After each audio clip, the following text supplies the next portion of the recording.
या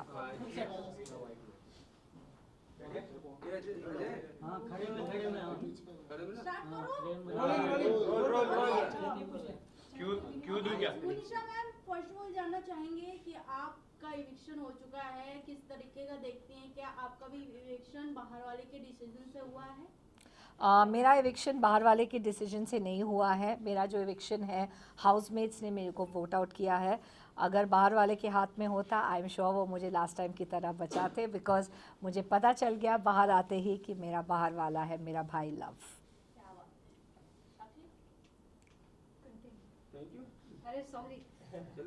तो बाद में जो आप बिग बॉस के घर से फाइनली बाहर आ चुके हैं, तो लोगों का क्या रिएक्शन है? आपके जो फैमिली, आपके जो फ्रेंड्स हैं, लोगों का क्या रिएक्शन था कि ये एविक्शन कितना अनफेयर रहा उनके लिए? उनको लगा कि शायद मैं थोड़ा और टिक पाती, लेकिन उनको ये भी मालूम था कि मैं बहुत ज़्यादा नहीं टिकूंगी, बिकॉज मैं उस तरह का गेम नहीं खेल सकती हूँ। और मैंने जाते जाते भी ये बोला कि सारे कंटेस्टेंट्स को कि मैं आप लोगों की तरह इतनी स्मार्ट और शातिर नहीं हूँ, इसलिए मैं आज इविक्ट हो रही हूँ। एंड आज मैं जा रही हूँ घर जाके लेकिन मुझे इस बात का गर्व है कि मैंने अपनी तरफ से पूरी ऑनेस्टी और ईमानदारी के साथ खेला और मैंने अपने आप को नहीं बदला। इवन अगर आपके बिग बॉस के पहले का हम काम देखे, वर्क देखे, तो आपको कितना लगता है कि बिग बॉस OTT 3 के लिए आप कितना डिजर्विंग थे घर के बाकी लोगों से ज़्यादा? मैं ये कहूँगी कि जब हम लोग 16 कंटेस्टेंट्स इस घर में गए तो हर एक इस शो में डिज़र्विंग है, क्योंकि ये अनफेयर होगा किसी को ऊपर या नीचे लाना। बट मैं यही कहूँगी कि अगर हम इस शो में कास्ट हुए हैं तो डेफिनेटली सब लोग इक्वली डिज़र्विंग हैं। तो जब मेरे को ये बोला गया कि आप कम डिज़र्विंग हैं, आप वीकस्ट कंटेस्टेंट्स हैं, ये मुझे सही नहीं लगा, बिकॉज ये सही नहीं है। हाँ, आप ये बोल सकते हैं कि हम आपको नॉमिनेट कर रहे हैं या आपको इविक्ट होना चाहिए for what ever reason, but non deserving, कोई भी नॉन डिज़र्विंग उस शो में नहीं है। और जो लोग नॉन डिज़र्विंग हैं वो तो शो में है ही नहीं।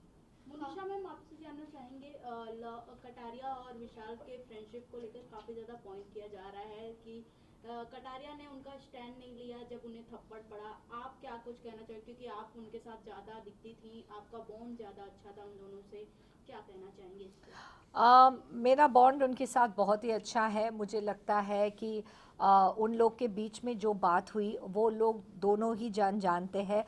मैं यही कहूँगी कि लव ने अपनी तरफ से जो उनको सही लगा उन्होंने यही कहा। एंड जो विशाल जो है, I think they are still there for each other. मुझे ये बात पे कोई भी डाउट नहीं है कि वो दोनों एक दूसरे के लिए खड़े हैं। तो मैं यही कहूँगी कि जो सिचुएशनली हुआ शायद वो उस हिसाब से हो गया। लव को और विशाल के बीच में क्या बात हुई वो सिर्फ वो दोनों ही जानते हैं। मैम, पिछले सीजन में अभिषेक ने समत को थप्पड़ मारा था और अभिषेक को काफ़ी सिंपैथी मिली थी। आपको लगता नहीं कि इस सीजन में अरमान मलिक ने विशाल को इसलिए थप्पड़ मारा कि उसको संपत्ति मिले? पॉसिबल है, क्योंकि अरमान का गेम प्लान जानना बहुत डिफ़िकल्ट है, क्योंकि अरमान के दिमाग में क्या चलता है, ज़बान पे क्या चलता है, कुछ पता नहीं चलता है। और मैं ऑनेस्टली ये कहूँगी कि उनके दिमाग और उनकी बातों में ज़मीन आसमान का फ़र्क है। तो इसलिए मैं ये कहूँगी कि विशाल मस्ट हैव नॉट थॉट या सोच नहीं रहे होंगे कि बाहर आके उनको इतना सपोर्ट मिल रहा है उस थप्पड़ के लिए। लेकिन I am very proud and happy for you बाबा कि तुम्हारा जो नीयत है वो सच है, क्योंकि आप मेरे को बार बार ये बात बोल रहे थे कि मुनीषा जी मेरी नीयत साफ़ है, मेरी नीयत साफ़ है, मैंने ऐसे नहीं बोला, ऐसे नहीं बोला। वो बार बार मुझे ये बात बोल रहे थे, बार बार रो रो के बोल रहे थे। एंड आई थिंक वो बात पब्लिक को समझ में आ गई कि उनकी नीयत ऐसी नहीं है, नहीं थी, नहीं है। लेकिन फिर भी अगर उन्होंने गलत वर्ड यूज़ किया, गिल्टी या व्हाटएवर, उसके लिए वो बहुत सॉरी है, लेकिन उनका इरादा वो नहीं है। और मैं यही कहूँगी कि till the end I am with Vishal. लेकिन अब पायल मलिक भी विशाल के अगेंस्ट बोल रही है, तो आपको उस पर क्या कहना है? देखो, पायल तो डेफिनेटली इट इज़ ऑब्वियस क्यों बोल रही है, वो फैमिली है। कृतिका उनकी सिस्टर इन लॉ है या जो भी, आई डोंट नो क्या रिश्ता है, but they are married to एक पर्सन, सो ऑफकोर्स वो लोग की लॉयल्टी एक दूसरे के लिए ज़्यादा रहेगी। पायल का शायद रिएक्शन और ज़्यादा स्ट्रॉन्ग होगा बिकॉज उनके फैमिली मेम्बर के लिए है, not as a co contestant. लेकिन मेरा रिएक्शन जो है फॉर विशाल इज़ नॉट, मैं उनकी फैमिली नहीं हूँ लेकिन एज फैमिली की तरह ही हूँ मैं उनके लिए। ओके सर, बिग बॉस के घर में हिंसा अलाउड नहीं है, फिर भी अरमान ने थप्पड़ मारा, उसके बावजूद भी वो घर में है। क्या कुछ इस पे कहना चाहेंगे? एक स्पेशल केस का नाम दे दिया गया। जी, मैं यही कहूँगी कि मैं हिंसा के ख़िलाफ़ हूँ, मैं वायलेंस के ख़िलाफ़ हूँ और हम सब ने ये बात रेज़ किया है कि ये स्टेप जो अरमान जी ने उठाया वो बिल्कुल सही नहीं है। उनका एग्रेशन जायज़ है, उनका एक्शन नहीं। उनका दोनों में फ़र्क है। आप गुस्सा हो सकते हैं, एग्रेशन हो सकते हैं, लेकिन मैं फिर भी एक दूसरे पहलू को रखना चाहूँगी जो बहुत इम्पॉर्टेंट है, और वो ये है कि वो दोनों मियाँ बीवी हैं रियल लाइफ में।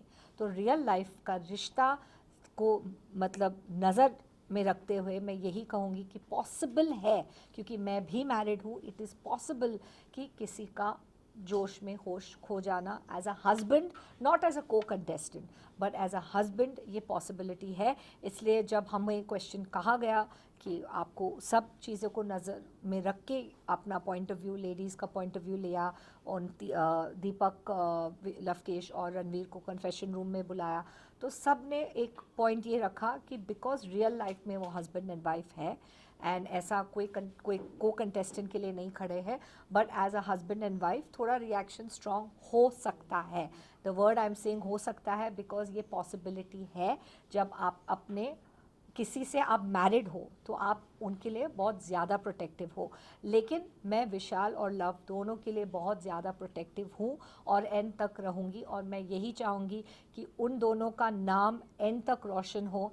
एंड मैं यही चाहूँगी कि विशाल में अगर लोगों को विशाल का इमेज नहीं सही लगता है तो प्लीज़, मैं उनके साथ काफ़ी दिन बिता चुकी हूँ, काफ़ी टाइम बिता चुकी हूँ, डे नाइट उनके साथ रही हूँ, एंड मैं आपको ये कहना चाहूँगी कि विशाल एक बहुत ही अच्छा और सुलझा हुआ लड़का है from a very good background, and same thing for love. ठीक है, लास्ट क्वेश्चन फैंस बाहर ये भी कह रही कहीं ना कहीं लव का हाथ है विशाल के टक्कर में, क्योंकि उन्होंने ये बात कही कि अगर मैं होता तो मैं थप्पड़ मारता, उसके बाद ही अरमान ने उनको थप्पड़ मारा। तो आपका क्या कहना है? आई थिंक लव ने अगर ये स्टेटमेंट, जब स्टेटमेंट कहा, उसने जस्ट एक जनरल रिएक्शन दिया। आई डोंट थिंक अरमान जी को उकसाने के लिए कहा। नोबडी एक्सपेक्टेड कि अरमान जी एक्चुअली जाके थप्पड़ मारेंगे। Nobody saw that coming. किसी ने ये एक्सपेक्ट ही नहीं किया, और ये मैं गारंटी के साथ कह सकती हूँ, क्योंकि हम लोग जब विशाल, अरमान और लव बात कर रहे थे लाउंज में, तो हम में से कोई भी लड़की या कोई और गए नहीं उस चीज़ में इंटरफेयर करने के लिए, क्योंकि हमको लगा मर्दों का है एक पॉइंट, उन लोगों को, आदमियों को आपस में ही सुलझाना चाहिए, और जो भी अरमान जी का फैमिली मैटर है, जो लोग उस मैटर से जुड़े हुए हैं, इट्स बेटर कि वो लोग ही बात करें। लेकिन जो हुआ वो बहुत ही अनफॉर्चुनेट है, एंड मैं यही कहूँगी कि I guess nobody was prepared. Munisha ma'am, आपसे लास्टली जानना चाहेंगे कि आप किसको विनर देखती हैं, विशाल या कटारिया को, या फिर अनदर कोई घर के सदस्य को आप देखती हैं एज अ विनर? मैं तो एज अ देखती नहीं, मैं मेरे गुड विशेस है लव और विशाल के लिए। दोनों में से कोई ट्रॉफी जीते मेरे लिए एक ही बात है, मुझे लगेगा कि मैंने ट्रॉफी जीता है, मुझे सच में ये फीलिंग आएगा, क्योंकि मेरे भाइयों में से किसी एक को मिले तो मुझे लगेगा कि ट्रॉफी घर ही आया है। Thank you. Last question. हाँ। Thank you. जानना चाहेंगे आप सना के साथ रहकर आए तो सना कितनी फेक, क्योंकि ऑडियंस भी काफी फेक कह रही है, तो वो रियल है क्या फेक है आपके हिसाब से? सना मकबूल, हाँ सना सना मकबूल के साथ मेरा रिश्ता जो है वो बहुत अच्छा है। मैं इसलिए कहूँगी कि मेरे साथ उन्होंने एज सच फेकिज़म नहीं किया, but I do not know कि 24 घंटे क्या दिख रहा है बाहर, क्योंकि हम एज अ कंटेस्टेंट अंदर थे। मेरे साथ वो अच्छी थी, स्ट्रेट फॉरवर्ड थी। मैंने उनके साथ बहुत अच्छा वक्त बिताया। उन्होंने मेरे लिए लॉयल्टी एंड में दिखाई, जब उन्होंने सना और मेरे बीच में अगर एक को चुनना था। I am very thankful to you Sana Maqbool कि आपने अपना वोट मुझे दिया, कीमती वोट।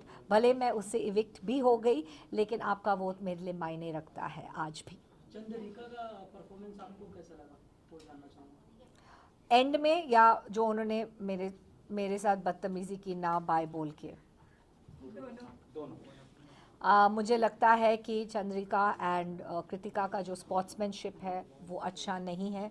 इसलिए कह रही हूँ बिकॉज एज अ हाउसमेट, मैं उनकी फ्रेंड तो नहीं हूँ, बट ये कहूँगी as a housemate, as a co contestant, एक बेसिक कर्टसी होता है, एक बेसिक डिसेंसी होता है। आप किसी के साथ 16 दिन रहे हैं तो आपको एक बाय या एक अच्छे तरीके से गुड बाय करना चाहिए किसी भी कंटेस्टेंट को।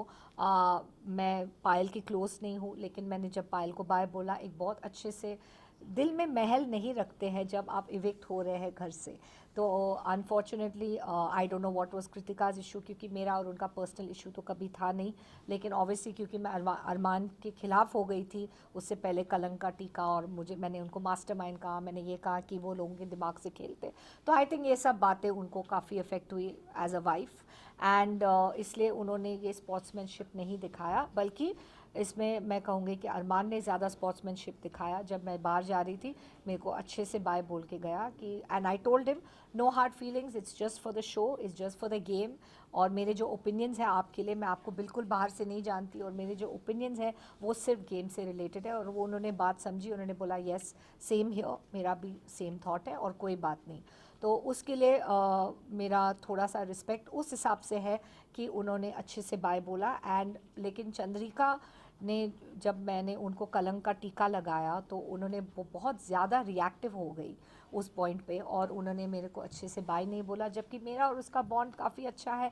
लेकिन मैंने सिर्फ उनको ये कहा कि वो थोड़ी ओवर सेंसिटिव है। मैंने उनके कैरेक्टर के लिए कभी कुछ नहीं बोला, मैंने उनकी गेम के लिए कभी कुछ नहीं बोला, मैंने सिर्फ ये बोला कि आप ओवर सेंसिटिव हो और ये आपके खिलाफ जा सकता है इस गेम में। तो मैंने एक पॉइंट आउट किया जिससे मुझे लगता है कि वो मैं इसके ऊपर काम कर सकती है या इसके ऊपर इम्प्रूव कर सकती है if she wants to go ahead in the game. लेकिन उन्होंने बहुत पर्सनली लिया, सो अभी उसमें मुझे नहीं सही लगा that they did not have the decency to say bye. But मैंने ये सोचा कि मैं बिगर इंसान बन जाती और मैं जाके बाय बोलती हूँ सबको। ठीक है, thank you thank you thank you thank you thank you. Last एक आपस में डिस्कस करो। सोशल मीडिया पे एक वीडियो वायरल हो रहा है जिसमें बिग बॉस के घर में